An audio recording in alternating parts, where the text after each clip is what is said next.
Bienvenidos a un nuevo episodio de El Bolsillo, un espacio periodístico dedicado a los temas económicos que impactan el bolsillo de los hogares colombianos.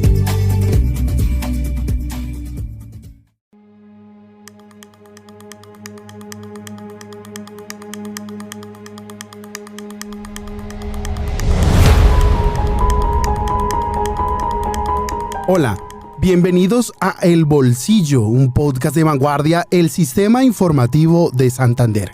Y en este nuevo episodio, en esta nueva semana que arrancamos, vamos a hablar sobre la megacrisis, esta gran crisis que atraviesa el gobierno de Gustavo Petro, el Ejecutivo, por cuenta del escándalo entre su ex embajador de Venezuela, Armando Benedetti, y Laura Sarabia, quien trabajaba como la jefe de gabinete o su secretaria privada. Estos dos personajes que hacen parte del círculo cercano, del círculo más cercano del gobierno Petro y del mismo presidente Petro, hoy tienen al mismo Gustavo Petro en una crisis de legitimidad para avanzar en sus reformas, pero también para avanzar en su propuesta de cambio, como ellos mismos han dicho, el gobierno del cambio.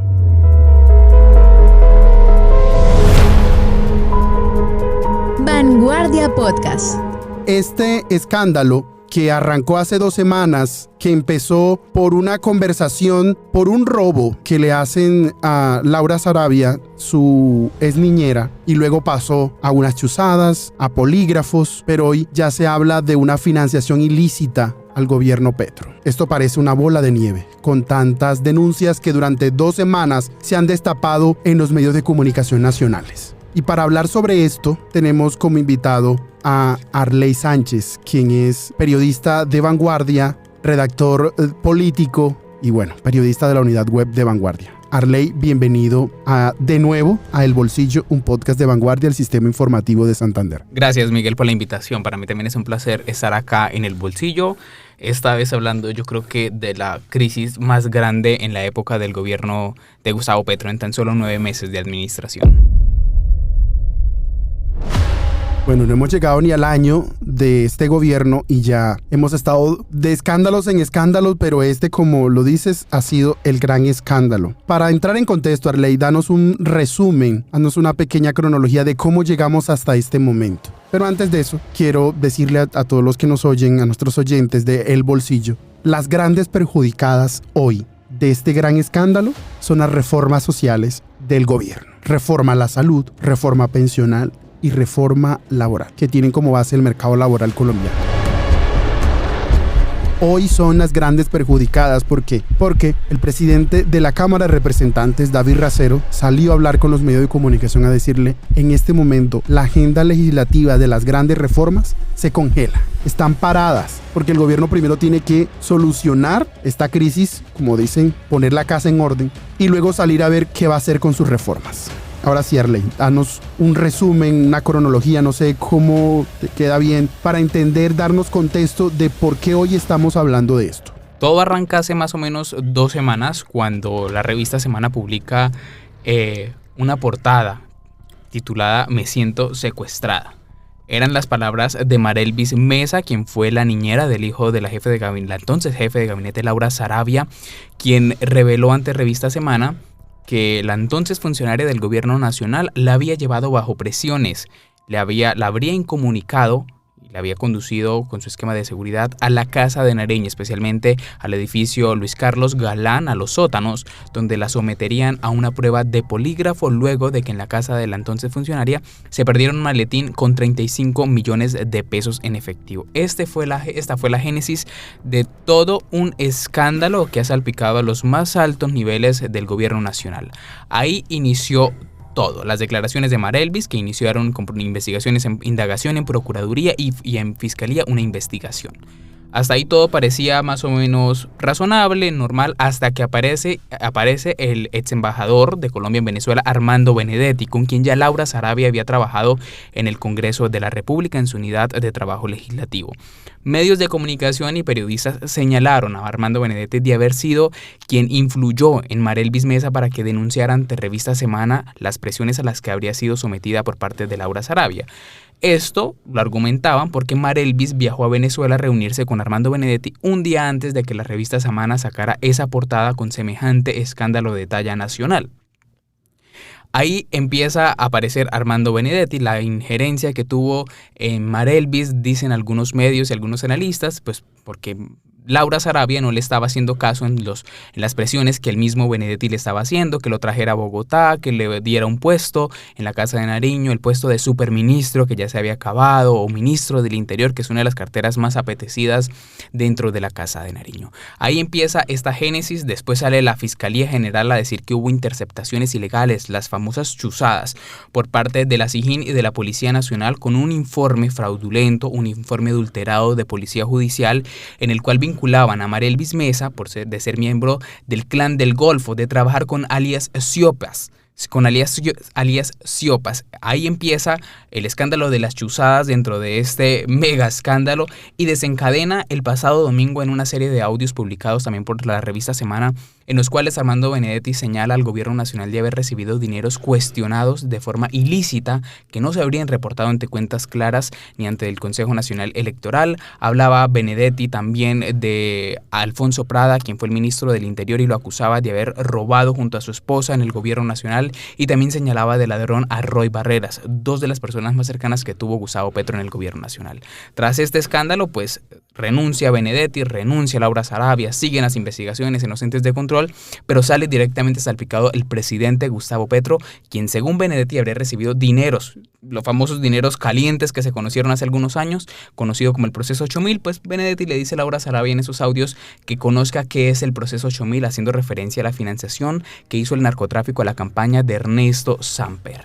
Aquí vamos con reformas suspendidas en el Congreso de la República y con un horizonte todavía no muy claro de qué pasará y quiénes más saldrán salpicados. De eso vamos a hablar ahorita, Arley.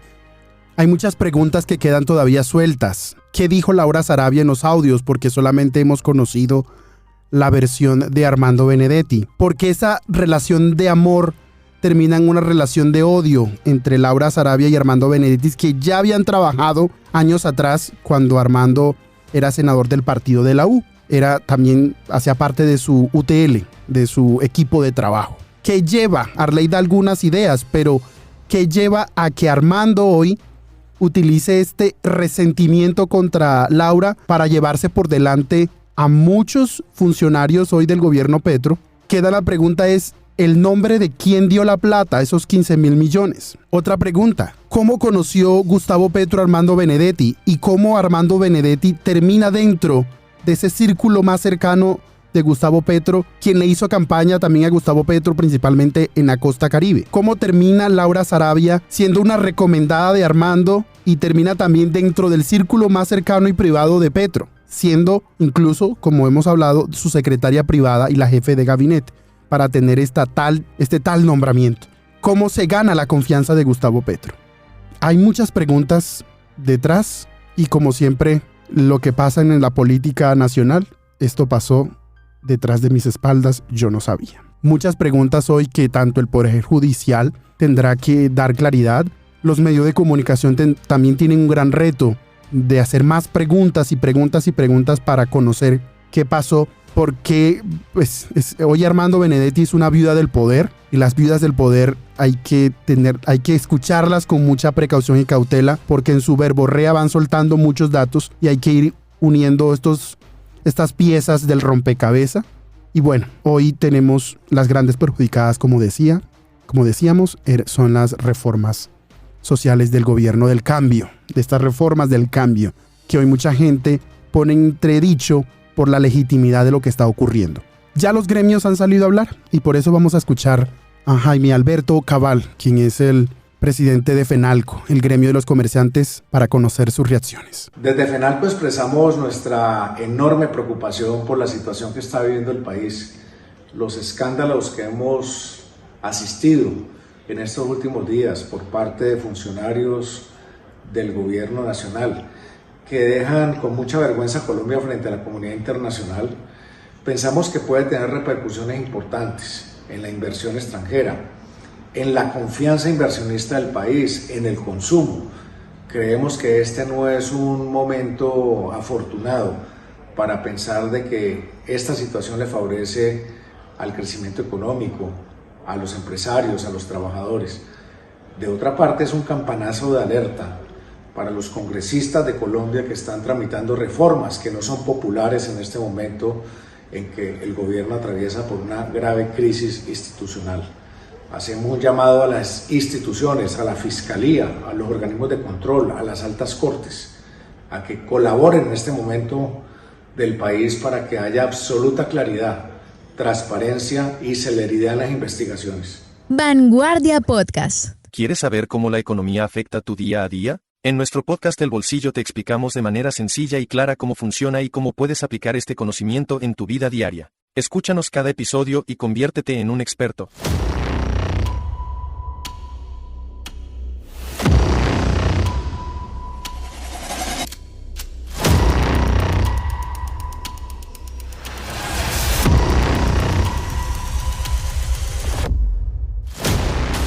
Como lo dice Fenalco, esto es una situación muy grave, vergonzosa que atraviesa el país en los últimos días por cuenta de este escándalo. Y paso a preguntarte, Arley, sobre esas 3 reformas. ¿Cuál es el estado de esas 3 reformas? ¿En qué momento? ¿Cómo está la reforma a la salud? ¿Cómo está la reforma pensional? ¿Y cómo está la reforma laboral en su trámite en este momento en el Congreso de la República? El gobierno nacional presentó efectivamente esas 3 reformas a las cuales les metió el acelerador a lo más que pudo para terminar de aprobarlas o dejarlas vivas durante esta primera legislatura. Sin embargo, el panorama es diferente. ¿Qué pasa? Por ejemplo, reforma a la salud. Inició trámite en Comisión Séptima de la Cámara de Representantes, ya fue aprobada en primer debate y según lo que nos dicen desde el Congreso, es que con esa primera aprobación la reforma quedaría viva para la segunda legislatura. O sea, es decir, el próximo periodo legislativo arrancaría la reforma a la salud en segundo debate en plenaria de Cámara de Representantes debido a que se aprobó ya en el primero. Este efecto no tendrían las reformas pensional y la laboral. La laboral ya tiene ponencia positiva, ya fue aprobada la ponencia en Comisión Séptima de Cámara de Representantes, pero no ha surtido el primer debate ni la primera aprobación. Es decir, podría naufragar muy fácilmente si no se agilizan los tiempos, que al parecer, como lo decía David Racero hoy, pues no se van a debatir, no se van a aprobar, no se van a votar, entonces es muy probable que naufrague. Lo mismo pasa con la pensional. La pensional sí que va lenta porque no tienen ni ponencia, no ha surtido primer debate y la pensional va por Comisión Séptima de Senado. Este es el panorama de las 3 reformas. Una que puede quedar viva para la siguiente legislatura, que es la de la salud, y pensional y laboral prácticamente hundidas, y tendría que el gobierno nacional volver a presentar un documento, volver a presentar el proyecto, buscarles ponencia, votar ponencias, citar a primer debate, votar el primer debate y hacer todo el trámite legislativo para tratar de aprobarse en la segunda legislatura. En resumen, tenemos a una reforma a la salud que logró pasar su primer debate. Está pendiente el segundo round en la plenaria de la Cámara, que estaba citado para el martes 6 de junio, pero está congelado, está suspendido. Tenemos una reforma pensional que, como dice Arley, es la más que tiene menos debate. Solo tenía un debate de control político en la Comisión Tercera de Senado con los ministros de Trabajo y Hacienda, solamente esa fue la discusión. Y teníamos una reforma laboral pues que todavía no había sido incluida en la agenda del Congreso para esta semana del 5 al 9 de junio, porque la semana pasada en sus 2 debates programados en la Comisión Séptima habían levantado el debate porque no hubo quórum. Así están estas reformas. También ya varios gremios se han pronunciado, como el Consejo Nacional Gremial, quien ha pedido a la justicia colombiana que acelere el debate, que acelere la investigación con transparencia. Y por eso vamos a escuchar a Bruce McMaster, el presidente de la ANDI, el presidente del gremio de los industriales en Colombia. Desde la ANDI expresamos nuestra preocupación por los hechos acaecidos durante los últimos días en términos de la realidad nacional. Hacemos un llamado a todas las instituciones y autoridades para que hagan su máximo esfuerzo en tratar de aclarar esta situación y mantener un sistema democrático transparente y confiable en nuestra sociedad.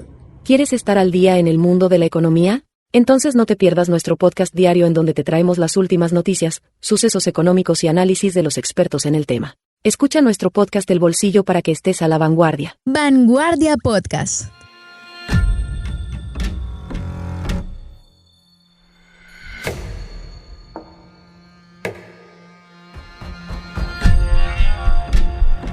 Y con este llamado del Consejo Gremial a que se realicen estas investigaciones con celeridad y transparencia en el escándalo de Benedetti y Saravia, y que el Poder Judicial y los órganos de control realicen las respectivas investigaciones, las más perjudicadas, como hemos dicho, son las reformas de Gustavo Petro. Arley, según tus fuentes, entonces solamente la reforma a la salud es la que se salva y la reforma pensional y laboral que le corresponden a la cartera del Ministerio del Trabajo, a cargo de Gloria Inés Ramírez, le va a tocar volver a hacer más trabajo, volver a buscar fuerzas legislativas, buscar senadores, buscar ponentes, volver a redactar documentos de ponencia. Haznos una pequeña descripción de lo que te han dicho hoy tus fuentes en el Senado y hoy en la Cámara de Representantes. Pues efectivamente la única que se podría salvar, de acuerdo a cómo están los tiempos, es la reforma de la salud.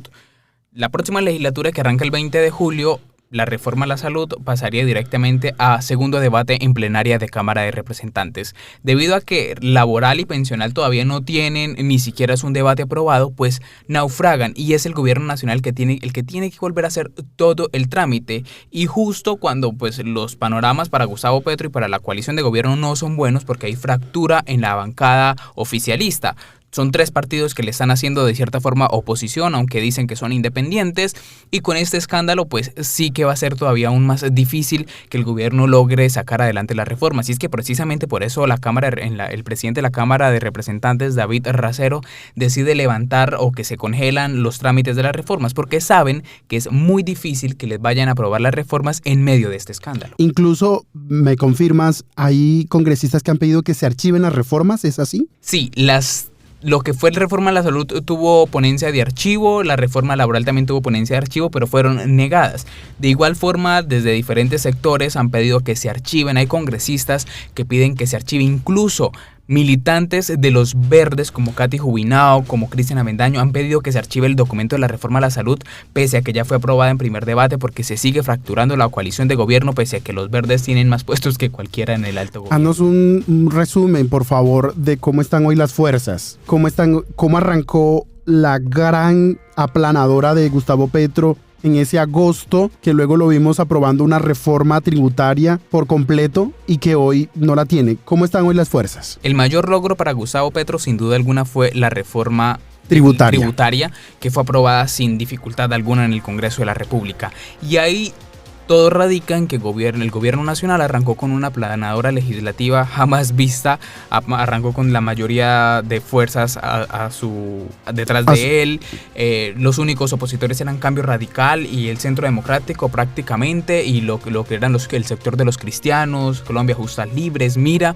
De resto, Gustavo Petro tenía una aplanadora grandísima que era muy difícil que se le voltearan las fuerzas. Sin embargo, la reforma a la salud que presentó en su momento la entonces ministra Carolina Corcho empezó a despapallarle el gobierno, empieza la crisis, la reforma cae en cuidados intensivos y se retiran los conservadores, que pasan a ser bancada independiente, y la U, que pasa a ser bancada independiente, y los liberales, que aunque no son independientes, son de gobierno, pues le están haciendo duras críticas a las 3 reformas del gobierno nacional. Entonces, el panorama legislativo en este momento no es a favor del presidente Gustavo Petro. Y hay que sumarle que ya no tiene a Roy Barreras en la presidencia del Senado. Que justamente era una de las estrategias que tenía Gustavo Petro, y por eso lo hace elegir presidente del Senado, que nadie conoce mejor el Congreso de la República como Roy Barreras, por eso lo hace elegir presidente del Senado, y que podía tramitar, meterle el acelerador a las reformas para que pudieran aprobarse al menos en primer debate y que quedaran vivas para la segunda legislatura. Entonces, en ese orden de ideas, conceptualizando lo que nos explica Arley, a Gustavo Petro, al gobierno de Gustavo Petro, se le acabó el tiempo en esta legislatura para que le aprueben sus reformas. Se le acabó el tiempo, porque es que recordemos que también están tramitando, incluso en este momento están debatiendo reforma al Código Electoral, también están preparando lo que es la ponencia para la reforma al sistema penitenciario, ley de sometimiento también está ahí en vilo, lo que es la paz total.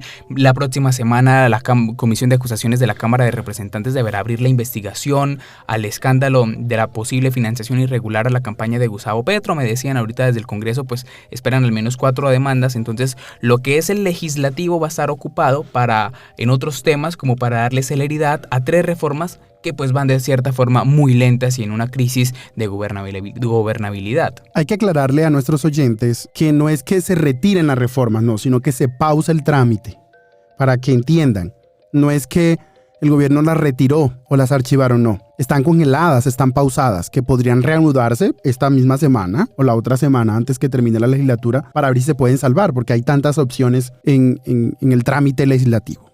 Y les recuerdo, suscribirse en su plataforma de podcast favorita, activar las notificaciones y calificar este podcast con 5 estrellas para que este contenido le llegue a más personas. Arley, en medio de esta coyuntura también analistas han hablado que se ha generado una crisis de legitimidad, de reputación, una crisis también mediática del gobierno que hace que su agenda legislativa no se cumpla, porque si se llega a debatir, lo más seguro, o falta quórum o vota en negativo. Hoy el gobierno, según lo que te han dicho hoy tus fuentes en el Congreso, lo mejor es pausar y esperar que se aclare todo para reiniciar, o en medio de esta marea, el gobierno seguir, como tú decías, con esta aceleradora para que le aprueben las reformas. Es que el gobierno no le funcionaba meterle el acelerador justo ahorita en medio de un escándalo. Hoy el senador Miguel Uribe Turbay, por ejemplo, llegó hasta el Congreso de la República a interponer una de las primeras denuncias en contra de este escándalo de Armando Benedetti y de Laura Sarabia. Es decir, en el Centro Democrático, que aunque es oposición, pues no hay ni siquiera ese ambiente para debatir reformas. Lo mismo pasa en Cambio Radical, lo mismo pasa en conservadores, en liberales, que los liberales son son de gobierno, pero son también muy críticos. Las mismas críticas que le hace el expresidente César Gaviria, el líder de los rojos, y en los conservadores el panorama es muy similar. Entonces, meterle el acelerador en este momento de las reformas no era viable para el gobierno, porque en este momento de críticas, de cierta forma de rechazo desde algunos sectores, pues el gobierno no saldría bien salvado o bien librado en medio de este escándalo con sus reformas en el Congreso. Muchos dicen que las quieren pupitrear, que tienen vicios de trámite, que no son constitucionales, que perjudican a uno que otro sector. Entonces, son 3 reformas bastante importantes que necesitan tiempo para debatirse y que no pueden avanzar a pupitrazo limpio, como dicen algunos congresistas que pretende el gobierno. Entonces, los vientos a favor del presidente Gustavo Petro en el Congreso en este momento no están. Bueno, y seguimos escuchando reacciones de los gremios. En esta oportunidad vamos a escuchar a Javier Díaz, presidente de Analdex, el gremio del comercio exterior de los exportadores e importadores del país. Lo que ha pasado es muy grave y va a tener consecuencias sobre la economía y sobre la gobernabilidad del país. Nosotros esperamos que la institucionalidad colombiana, que es fuerte, funcione. La justicia, los órganos de control, que investiguen lo que ha pasado y, si es necesario, sancionen si así se encuentra. Creemos que esa institucionalidad nos permite estar tranquilos, que va a funcionar y que se tomarán las medidas y los correctivos necesarios. Vanguardia Podcast.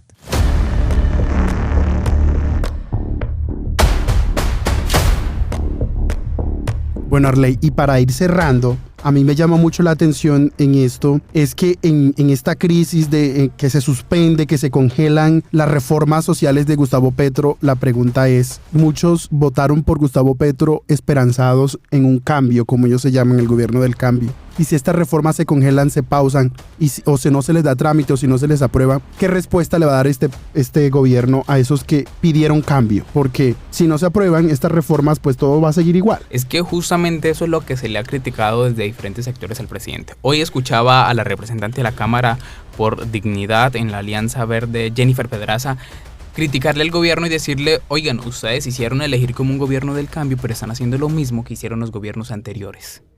Entonces, hay un problema de legitimidad para el gobierno nacional. Hay muchas críticas desde diferentes sectores. No ven bien todo lo que está pasando. El escándalo del hijo del presidente, el de Nicolás Petro. Este escándalo de chuzadas, de posible financiación irregular a la campaña presidencial, dineros calientes, en fin. Son un sinnúmero de cuestionamientos que le han llegado al gobierno y que se le empieza a trabar el famoso cambio que quería hacer. Son 3 reformas de las 8 que tenían planteadas hacer durante esta legislatura y que de cierta forma van a terminar con una, que es la de la salud, y a medias. Es decir, no van ni siquiera a aprobar la reforma de la salud, sino que va a seguir va a pasar a segundo debate nada más en plenaria de Cámara de Representantes. Entonces, pues el cambio yo creo que sí lo seguiremos esperando. En este momento no creo que vaya a llegar muy rápido porque está todo trancado en el Congreso, el legislativo está bastante quieto. Y habrá ahorita con los congresistas y el ambiente tampoco es que sea muy favorable ni en el salón elíptico ni en la plenaria del Senado. Bueno, Arley, muchísimas gracias. Y con este episodio arrancamos la semana. Y bueno, un dólar que baja en medio de la incertidumbre que vive el país. Las encuestas ven a Gustavo Petro bajando en favorabilidad y aumentando la desfavorabilidad de su imagen. Vamos a ver cómo avanzan las reformas sociales, la pensional, la laboral y la salud en el Congreso. Muchas gracias por escucharnos, por compartir con nosotros durante estos minutos. Recuerden suscribirse en su plataforma de podcast favorita, compartir este episodio, calificarlo también con 5 estrellas y activar las notificaciones. Nos oímos en un próximo episodio.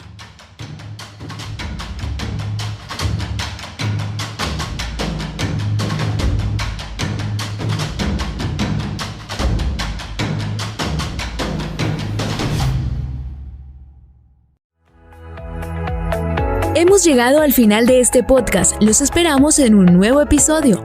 Dirigió Miguel Orlando Alguero, periodista económico. Este es un podcast de Vanguardia, el Sistema Informativo de Santander.